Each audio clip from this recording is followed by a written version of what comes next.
Hello, my name is Velvet Chanel Waite Hines, and I am a Costa Rican woman of Afro descent, a black woman, from Limon, specifically Wolava, as you guys will call it, Puerto Viejo, Limon, Costa Rica.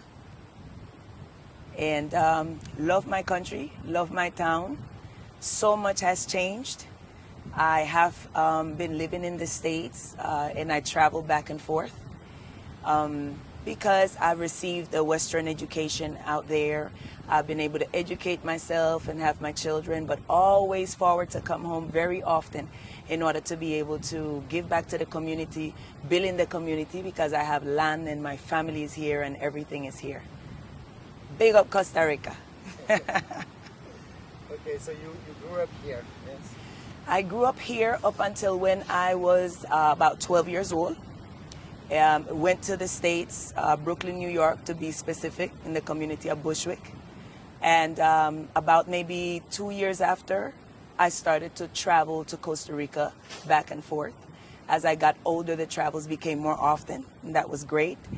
But even living in the United States, in New York, in Brooklyn, I was surrounded always by my people, by people from Costa Rica and Panama, to be precise. Other islanders and other Caribbean people, but I always moved in that crowd. So it was always easy to stay connected to Wolava, Puerto Viejo, Costa Rica, and everything that was going on, everything that would go on. It was just tight-knit. So yes, I have grown up a little bit in the States and much more here. Never lost my culture, never lost my language, the Spanish included. True Costa Rican Empress Queen, yes. Right. And how did you feel when you came back here? Well, interesting. See, as I started to forward back, and I use the word forward instead of come or coming. So in the interview, if you hear the word forward, just think of come or coming. I will try to use the word come if I remember. When I started to forward to Costa Rica young, let's say around 14, then 16, and so on and so forth, it wasn't that bad. I was eager to forward because everything still looked the same for the most part. Everyone was still looking the same and everything operated the same. A little bit of change in the town of Puerto Viejo with the influx of foreigners from different countries.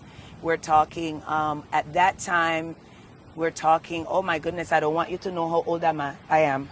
But we were going to say, let's say, early 90s and mid 90s. We're not even going to go far back, but let's say mid 90s and early 90s is when I started forwarding back often and going to the States. And there was an influx of foreigners in my town. It wasn't that bad because maybe it was far, not far and few in between, but it wasn't a quick rush and it wasn't so many at once. So what I did see in the change was that there were more white faces from countries like the UK, United States of America. At that time, I would probably say Germany and Italy. There was a huge community of that forwarding to Puerto Viejo little by little. But the town was still very unique, very rustic, and everything just airy and good and happy back then.